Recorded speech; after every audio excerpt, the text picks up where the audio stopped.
तेरे सदक़े में आका सारे जहां को दीन मिला, बेदीनों ने कलमा पढ़ा ला इलाहा इल्लल्लाह।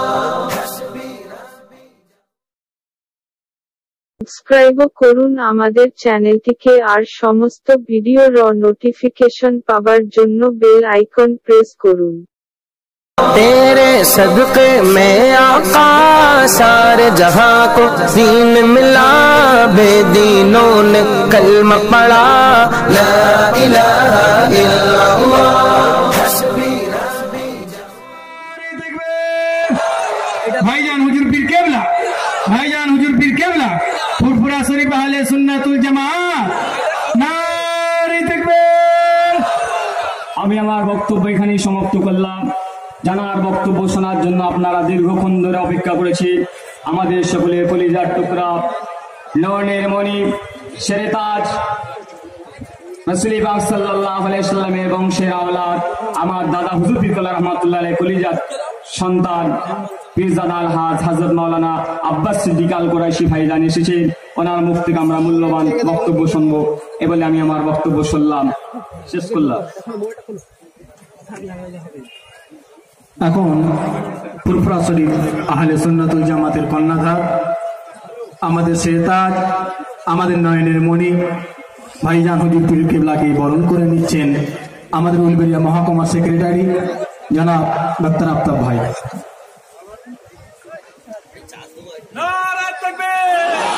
নারে তাকবীর, নারে তাকবীর। ভাইজান হুজুর পীর কেবলা, ভাইজান হুজুর পীর কেবলা, ফুরফুরা শরীফ আহলে সুন্নাতুল জামাত, ফুরফুরা শরীফ আহলে সুন্নাতুল জামাত, ভাইজান হুজুর পীর কেবলা, ভাইজান হুজুর পীর কেবলা, নারে তাকবীর।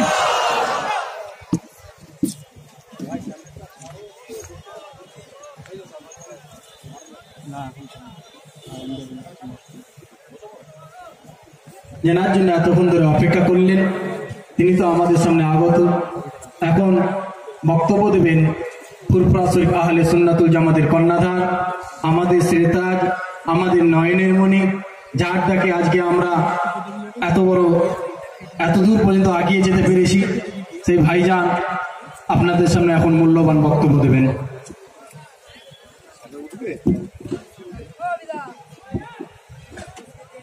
আলহামদুলিল্লাহ,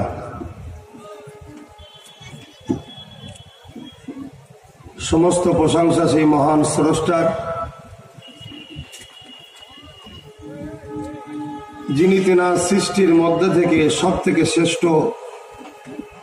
মানুষকে বানিয়েছে। আমরাই সেই মানুষ।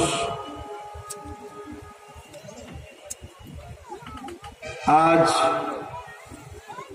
উলুবেড়িয়া মহকুমার ব্যবস্থাপনায় ফুরফুরা শরীফ আহলে সুন্নাত ওয়াল জামাতের একটা ছোট্ট প্রোগ্রাম কলিকাতার 31শে জানুয়ারি, সেই প্রোগ্রামকে কেন্দ্র করে সাথে সাথে একটা প্রস্তুতি সভা। ইতিমধ্যে আপনাদের কাছে বহু গণিজন বক্তব্য দিয়েছেন। সময়ের দিকে খেয়াল করে কারো নাম আর বলতে চাইছি না। আমি রেলগেটে অনেকক্ষণ আটকে ছিলাম। লাস্টে নামাজ হচ্ছিল, আফতাবউদ্দিন সাহেবকে ফোন করছি, এই জন্য হয়তো তুলতে পারছিল না। বাইক পাঠালো, তারপরে আসতে পারলাম। খুব সংক্ষেপ সময় দুটো কথা বলতে চাইছি। আজকের এই গুটি কত মানুষকে নিয়ে কিন্তু আহলে সুন্নাত ওয়াল জামাত নয়। যদি ভাবেন এটা ভুল হবে। ইনশাআল্লাহ আমাদের কর্মীরা ফুরফুরা শরীফ আহলে সুন্নাত ওয়াল জামাতের প্রতিটা সদস্য এক একজন কর্মী। কারণ এখানে কারো পাওয়ার কিছু নাই, সবার এখানে দুনিয়ায় দিবার ব্যাপার, আখিরাতে পাওয়ার ব্যাপার। আমি খুব সংক্ষেপ সময়ে ফুরফুরা আহলে সুন্নাত ওয়াল জামাত সম্বন্ধে দু কথা বলছি, সাথে সাথে আজকের মূল দাবির বিষয় যেগুলো আপনারা সকলে জানেন।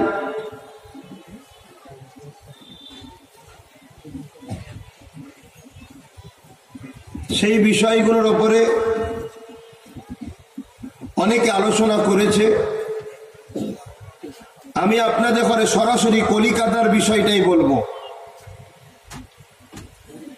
তার আগে আমি এতটুকু বলে দিতে চাই, যা টোটাল বাংলাতে একটা বড় অলৌকিক জিনিস ঘটতে চলেছে, আপনারা দেখেছেন কি জানি না। আমি তো নিজে অবাক হয়ে গেছি। একটা 3 বছরের গাছ ফুরফুরা শরীয়হ আহলে সুন্নাত ওয়াল জামাত, এই গাছ 3টে লক্ষ্য দিকে চলছে: ধর্মপ্রেম, মানব প্রেম, দেশপ্রেম। অর্থাৎ কোন জায়গায় ধর্মের উপরে আঘাত এলে ফুরফুরা শরীয়হ আহলে সুন্নাত ওয়াল জামাত ভারতের গণতান্ত্রিক দেশে সংবিধানের মৌলিক অধিকার নিয়ে সেই ধর্ম বিরোধীর প্রতিবাদ করে আইনত ব্যবস্থা নেবে। এর জন্য ঐক্য তৈরি হচ্ছে। দ্বিতীয় হলো মানব প্রেম।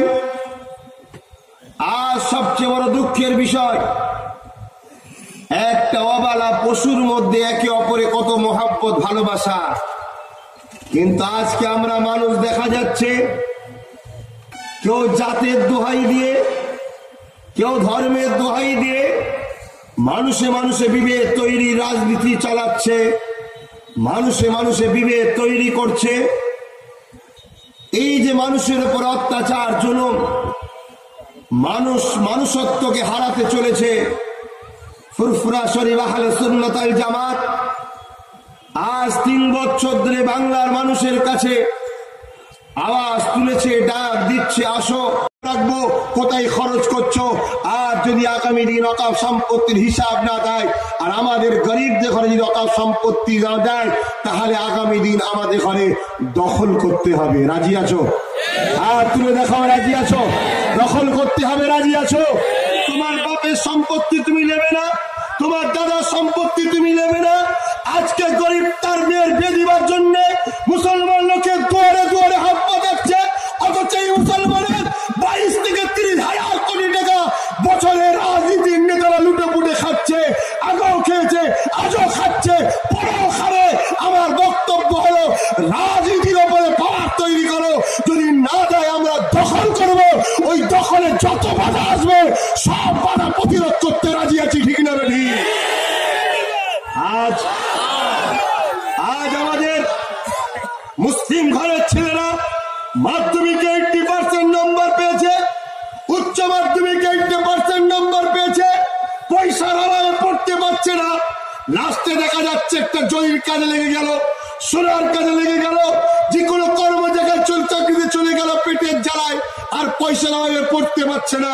আহলে সুন্নাত ওয়াল জামাত দাবি তুলেছে, আমাদের টাকা দিতে হবে না, তোমরা ওই গরিব দেখাবে দাও যারা 80% মাধ্যমিক উচ্চ মাধ্যমিক নম্বর পাবে, ওই ছেলেদেরকে সম্পূর্ণ খরচ দিয়ে পড়াতে হবে। যদি কেউ বলো দিচ্ছি, তো শেষ পত্র প্রকাশ করতে হবে, যার যার দিয়েছ তার কাছে আহলে সুন্নাত ওয়াল জামাত খোঁজ নেবে টাকা পাচ্ছে না পাইনি, ঠিক না বেটি? আজ আহলে সুন্নাত ওয়াল জামাত মনে করে বহুত মানুষ গরিবের ঘরে চিকিৎসার জন্য, অপারেশনের জন্য আজ তারা মারা যাচ্ছে। আহলে সুন্নাত ওয়াল জামাত মনে করে তোমরা তোমাদের সরকারি ফান্ড থেকে টাকা দেবে কি না দেবে তোমাদের ব্যাপার, কিন্তু আমাদের যেগুলো আছে এগুলোকে লুটছো কেন? দাও, অকাপ সম্পত্তির টাকা দাও, গরিবদের দাও। এটা আহলে সুন্নাত ওয়াল জামাত মনে করে। তাই দাবি তুলেছি, আপনাদের উচিত তো কি সাথ দেওয়ার। সাথে সাথে আমার ভারতবর্ষে শুধু মুসলমান নয়, এই মুসলমানদের সাথে আর এক শ্রেণীর মানুষ রয়েছে যারা বড় পিছিয়ে আছে, যারা হলো দলিত, আদিবাসী। আজ বড় দুঃখের বিষয় কি জানেন? সমাজের মধ্যে দেখা যায় 100 টাকা যদি কেউ দেয় বহুত খুশি হয়ে যায়, অথচ তোমাকে দেখিয়ে মানুষ কত টাকা লুটে নিচ্ছে তোমরা সেটা জানো না।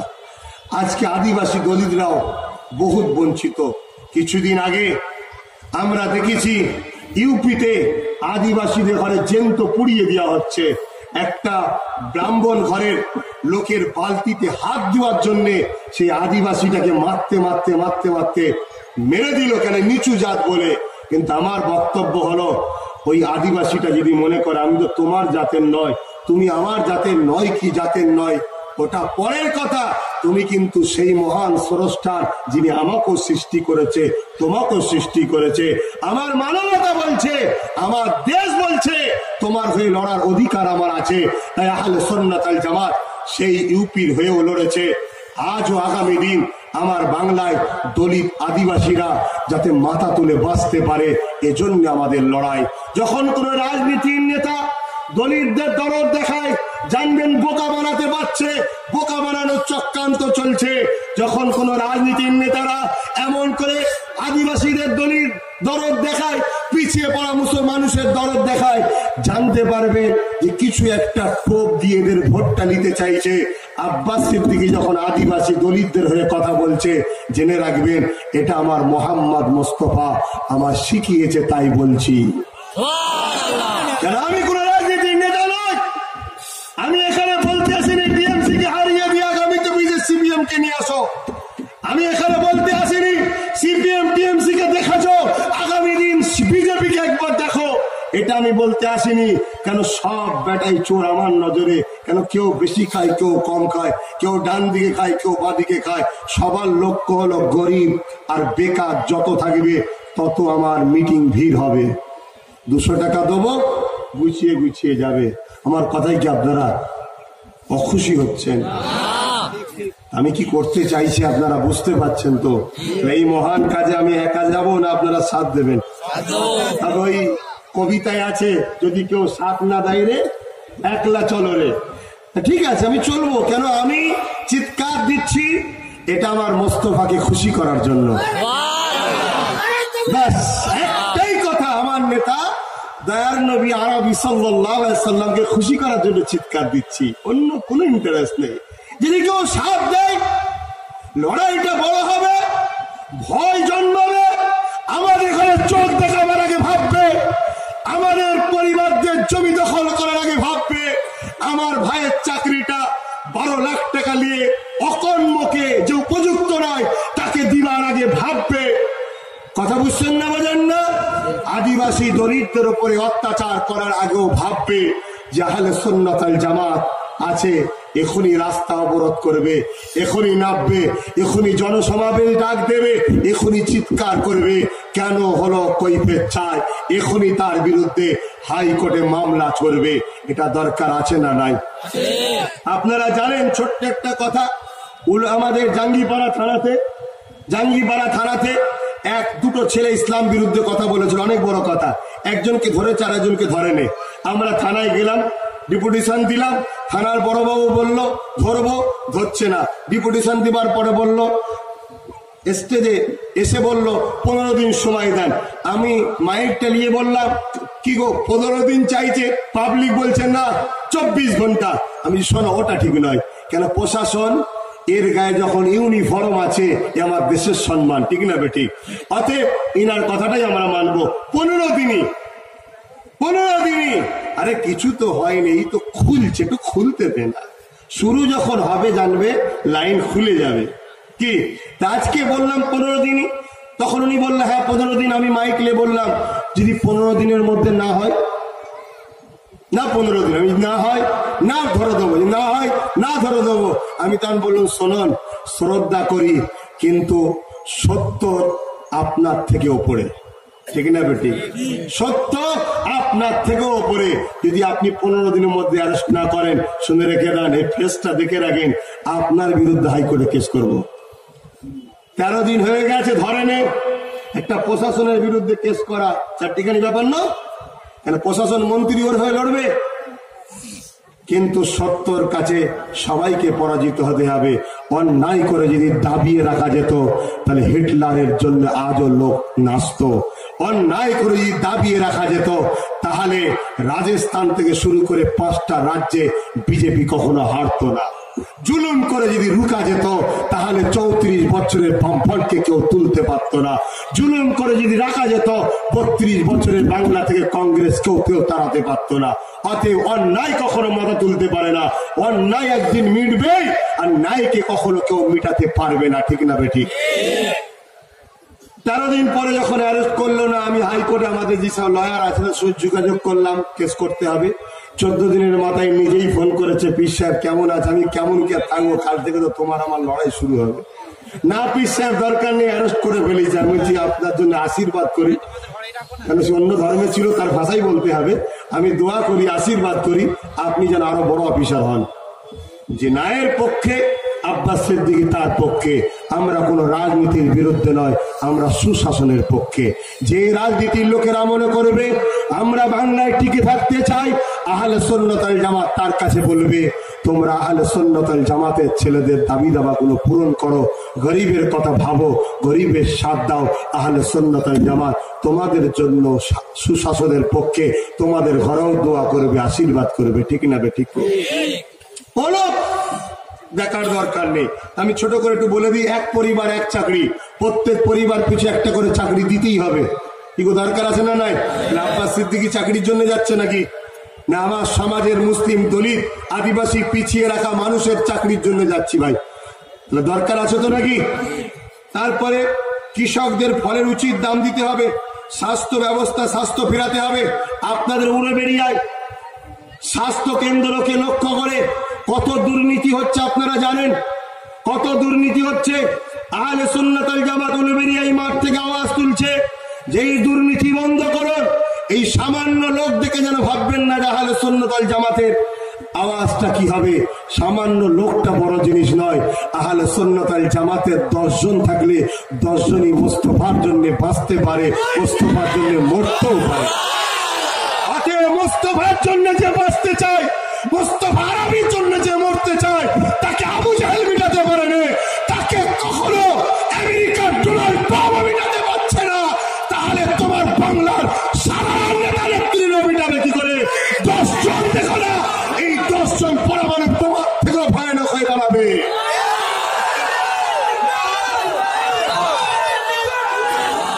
আহলে সুন্নাত ওয়াল জামাতের দাবি হলো মদ মুক্ত বাংলা চাই, পণ মুক্ত না বাংলা চাই। আজকে পণের জ্বালায় বছরে 60,000 নারীকে পুড়িয়ে মারা হচ্ছে। আর কেন্দ্রে জালিম সরকার এটা দেখতে পাইনে, শুধু ইসলামের উপরে অ্যাটাক করো, 3 তালাক। আর মিডিয়ার এক শ্রেণীর মানুষ তালাক তালাক তালাক তালাক তালাক এমন করলো এই 4.5 বছরে যেন পুরো দেশকে এরা তালাক দিয়ে দিয়েছে, এত তালাক। অথচ ভারতের টাটা বলছে 24 লক্ষ নারী তালাক প্রাপ্ত হয়ে আছে, স্বামীর থেকে ডিভোর্স হয়ে আছে।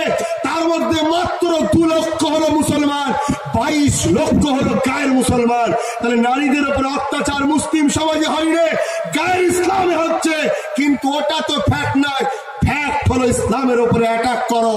আর সাথে সাথে মানুষকে ভুলিয়ে দাও 2 কোটি চাকরি, 15 লক্ষ টাকা, সবকা সাথ সবকা বিকাশ, এগুলো মানুষকে ভুলিয়ে দাও।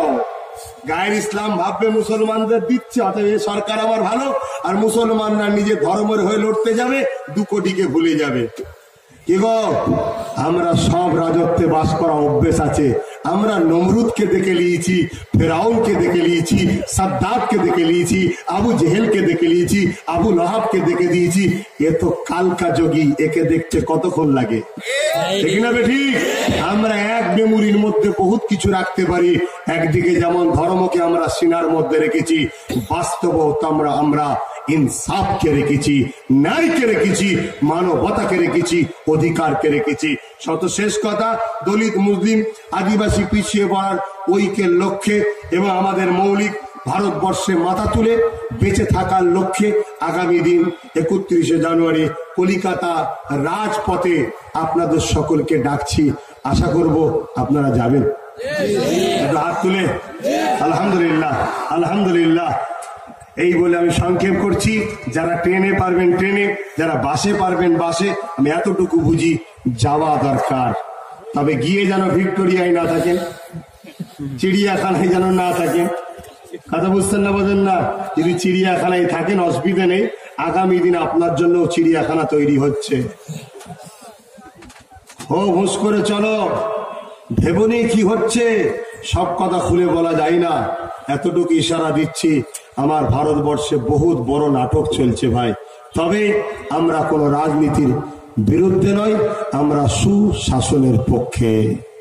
দেশকে ভালোবাসি, দেশবাসীকে ভালোবাসি, দেশের সংবিধানকে ভালোবাসি। এ শিক্ষা কোন নেতার থেকে শিখিনি, মোহাম্মদ আরবি সাল্লাল্লাহু আলাইহি সাল্লামের থেকে শিখেছি।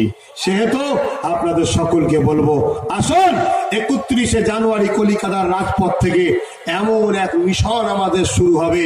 আগামী দিন বাংলার পরে, বাংলার বুকে কে ক্ষমতায় থাকবে, কে ক্ষমতায় থাকবে না আমরা জানি না। যেটা আল্লাহ চাইবে সেটাই হবে, ঠিক না বেটি?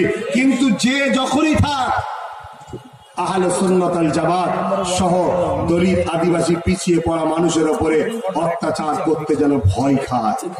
বাস এটাই আমার বক্তব্য। শেষ করলাম। ভারতবর্ষ জিন্দাবাদ, ফুরফুরা শরীফ, আহলে সুন্নাত ওয়াল জামাত জিন্দাবাদ, নারে তাকবীর। আসুন আমরা আমাদের স্টাইলে একটু দোয়া, আল্লাহুম্মা আমিন। ইয়া আল্লাহ, ইয়া আল্লাহ আমাদের সকলকে কামিয়াব করুন, একতার সঙ্গে রাখুন, আমাদেরকে বড় করুন। ফুরফুরা আহলে সুন্নাত ওয়াল জামাতের মিশনকে কবুল করুন। আগামী দিন আমাদের সকলকে 31শে জানুয়ারি গরিবের হয়ে, দেশের হয়ে, ইসলামের হয়ে, অসহায়ের হয়ে একতা হওয়ার তৌফিক দিন। মহান আল্লাহ আপনি আমাদেরকে সাহায্য করুন। আমিন আমিন সুম্মা আমিন। লা ইলাহা ইল্লাল্লাহু মুহাম্মাদুর রাসূলুল্লাহ সাল্লাল্লাহু আলাইহি ওয়াসাল্লাম। আসসালামু আলাইকুম।